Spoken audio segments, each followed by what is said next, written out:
In this video, we're going to take some time to explore callback functions in detail. In this section already, I've probably said the word callback or callback function upwards of 20 times, and now it's time for a dedicated video where we really dive deep into the callback pattern to see how it works and how we can take advantage of it by creating our own. Now, why is this so important? Because it's at the core of asynchronous Node.js development. It is something that's going to come up over and over again throughout the class, and it's something that's worth investing in early on in our education, so we're more comfortable with it as we continue to use it. Let's go ahead and kick things off by moving into the playground directory for just this video. I'm going to create a brand new file inside of here. I already have 1 through 3, so I'll call this for-callbacks.js. And in here, we're going to explore callbacks in isolation. Let's go ahead and start with an example we're already very comfortable with. I'm going to call setTimeout like we've done plenty of times before, passing in the 2 arguments it requires. The first is a function, and the second is the amount of time to wait in milliseconds before that function gets called. And we're just going to wait 2 seconds and we'll print a message, console.log, 2 seconds are up. Excellent. In this 3-line example, there is a single callback function, and that is the function we define and pass in as an argument to setTimeout. So this is a callback function. A callback function is nothing more than a function we provide as an argument to another function, with the intention of having it called later on.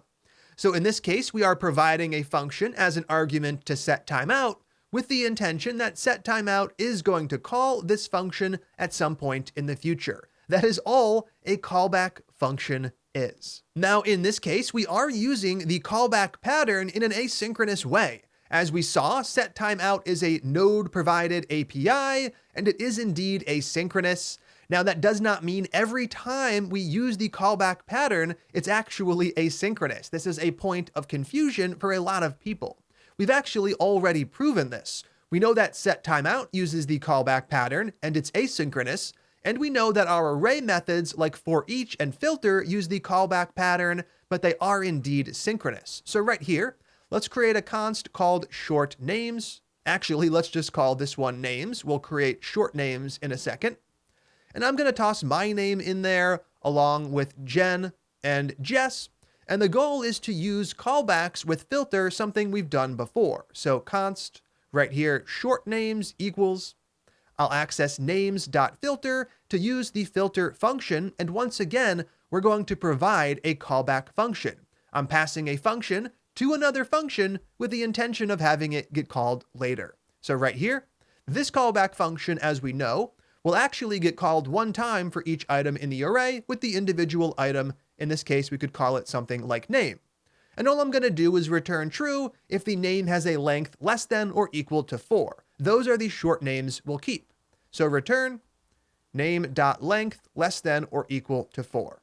In this case, we are indeed using the callback pattern as well, but there's nothing asynchronous about filter. It's not interacting with a native Node API, it is just standard JavaScript code, completely synchronous. So far, the only time we've used the callback pattern is when we're working with a function that we never defined. So we pass a callback to setTimeout, that is a Node.js API, and we passed a callback to filter, also not defined by us, that comes from JavaScript.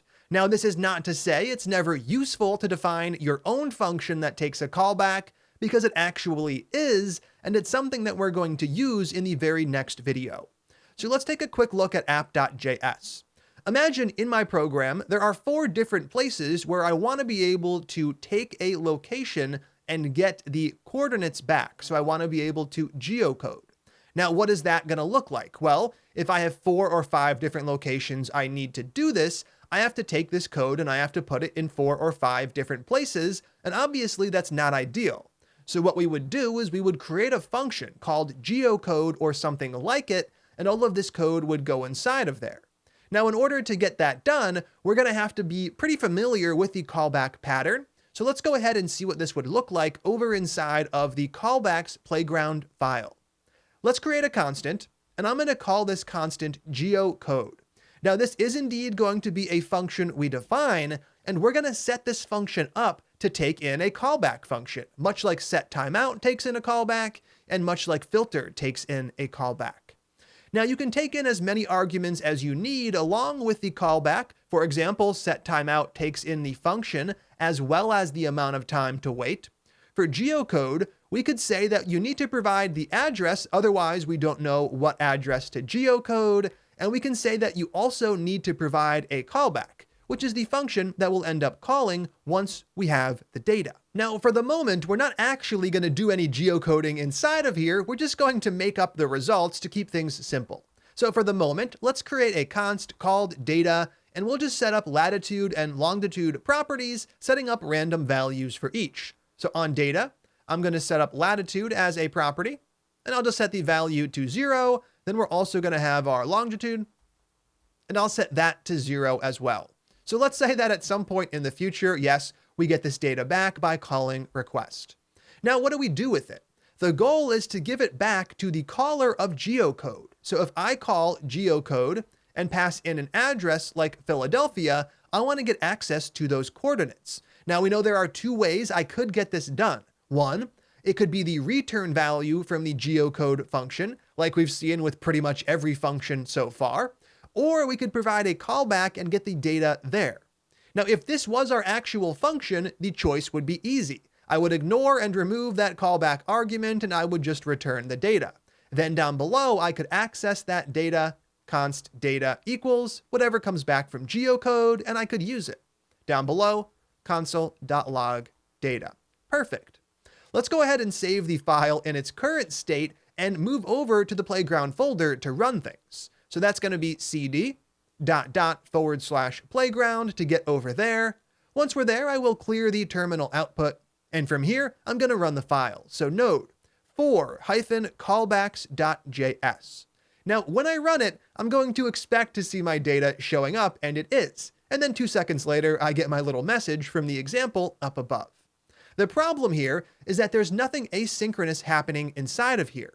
Later on, we're actually going to use request inside of here, and we know that's asynchronous. For the moment, as we explore the callback pattern, let's just use setTimeout to simulate this delay. So I'm going to take all of the code inside of the geocode function. I'm going to use Command X or Control X to cut it out, copying it to the clipboard, because we'll paste it in just a second. From here, I'm going to use setTimeout to simulate a delay, and let's go ahead and provide the function to run when we're done. And we'll provide the time to wait. To keep things easy to see in the terminal, I'm going to pick a longer than average time. I'm going to stick with 2 seconds, though in reality, this process would take just a fraction of a second. Then I'm going to paste the old code exactly like we had it inside of the setTimeout callback. Now let's go ahead and run the program again to see what happens. In the terminal, I'm going to use up and enter, and we can see that right away, much shorter than 2 seconds, we saw undefined printing. So the problem here is that geocode, this function, it's not returning anything. Look at what's inside of this function. There is a single call to setTimeout. There is no return statement directly inside of geocode. So geocode finishes almost immediately, and if you don't return something from a function, we know that JavaScript will implicitly return undefined. So that is what we end up seeing. Now, yes, there is a return statement in geocode, but it is nested in another function. So that return statement is returning from this function, not from this one, which is why we're not getting a value back. So the return pattern is no longer going to work for us when we start to do asynchronous things inside of our functions. And that's where the callback pattern is going to come into play. So let's change our code to use callbacks and get it back to a working state. The first thing we're going to do is remove the expectation we have right here that geocode is going to return some sort of useful value. That's not going to happen. Remember that when we explored how everything works behind the scenes, none of our callback functions, the ones that go to Node APIs, then come down to the callback queue, they don't get executed until the call stack is empty. That means main has to finish. Right here, we're trying to say that one of those callbacks should finish before main finishes, and that's never going to happen.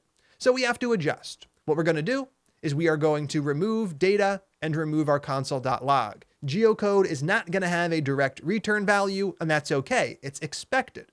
What we're going to do from here is provide that second argument. The first one is address, currently Philadelphia. The other one is a callback, which is just going to be a function. So right here, I am going to provide a function as the second argument. Now you could have reversed the order or added as many or few arguments as you needed. In this case, 2 was the perfect amount for us. Now this callback function is going to get fired at some point in time. The question is, what things are we going to have access to? Well, that's up to us to choose. So right here, instead of returning the data, we're going to go ahead and call the callback function, passing the data in as that first argument. So if we're calling the callback with data as the first argument, that means we're calling this function with data as the first argument. So right here, I can name that first argument so I could access it. I'm going to call it data, but I could call it anything I wanted to. This name does not need to match up with this name. It is the position that matters. Here it's the first argument, down below it's the first argument, and now we can use it. So console.log data, and now we're using the callback pattern in our little fictitious example. So let's go ahead and run the program one more time. Now we're going to wait those full 2 seconds as expected. We then get access to the data, we call the callback, our message prints, and what are we seeing down below? I am seeing my latitude and longitude showing up, which is a great step in the right direction. So if our function is completely synchronous like geocode was before, we're able to use return to get a value out of the function and back to the part of the code that called that function. When our function starts to do something asynchronous though, that's no longer an option. So instead of returning a value, we take a callback in and we call the callback with the value we want to send back when we have it. This accomplishes the same goal as the return statement does. It still gets the value back to the code that needs it. Now that we have this in place, it's time for a quick challenge where you're going to do something similar, creating a little function that uses the callback pattern. Once we're done with that, in the next video, we're actually going to use the callback pattern inside of app.js with our geocoding and our weather fetching functionality. So to find the challenge for this one, we can head over to a URL. That's links.mead.io/callback. This is going to redirect us over to another GitHub gist. And all we're going to do is take all 11 lines of code and we're going to bring them over to our 4 callbacks file. Now, before I paste them in, I am going to highlight all other lines and comment those out so nothing else is running, though I'll keep them in place as a reference for the future. And down below, I'm going to paste the challenge comments in, and we'll notice that this challenge also comes with a little bit of JavaScript code. The goal here, as stated, is to mess around with the callback pattern like we did up above for geocode, and like we did for geocode, we're going to stick with a simple setTimeout call to simulate some sort of asynchronous process. Now, you're going to define an add function that accepts the correct arguments, and the usage is actually down below. So add takes in 3 arguments. It takes in 2 numbers. These are the numbers that get added up, and it takes in a callback, which is going to get called after a 2-second delay with the sum. Then the code prints the sum. So your job is to get this code working. Now, what's step 1? Define the add function with the correct arguments as seen below. Step 2, use setTimeout to simulate a 2-second delay. After those 2 seconds are up, call the callback function with the sum. That means you're calling this function with the correct sum. Then you're going to test your work. If your definition of the add function is correct, when you run the program, you should see the number 5 printing after 2 seconds. All right, take some time to define that function right here. When you're done, come back and click play. How'd that go? I'm going to kick things off by creating a brand new variable, const add. I'm going to set that equal to a new function. And this function is going to need to take in all 3 arguments. We have 2 numbers and the callback. So I could use something like a and b or x and y, then the callback function, which is typically called callback, but it could be called anything you wanted to call it. Next up, we have to simulate an asynchronous process by using setTimeout to cause a 2-second delay. So right here, I'll pass in my callback function and 2000 milliseconds as the second argument. That brings us to step 3. After those 2 seconds are up, we want to call the callback function with the sum. Remember, I can't use return here because I'm returning from this inner function, not from add. So instead of using return, I will call callback. Now, what am I calling it with? A single argument, the sum. That's going to be a plus b. Now, maybe you created a sum variable first and passed that in, or maybe you added them up right inside of the arguments list. Either way would get the job done. Now, from here, we can test our work. I'm going to save the callbacks file. I'm going to rerun things down below. We wait our 2 seconds, and what do we get? We get the number 5 printing. So now we have a bit of experience working with this callback pattern. We've seen it used with setTimeout to simulate the asynchronous process, and in the next video, we're actually going to use it with our request calls where we get that HTTP request data back. Let's go ahead and wrap this one up by removing those challenge comments. I'm going to save this playground file, and in the next video, we're going to move back into the weather app directory.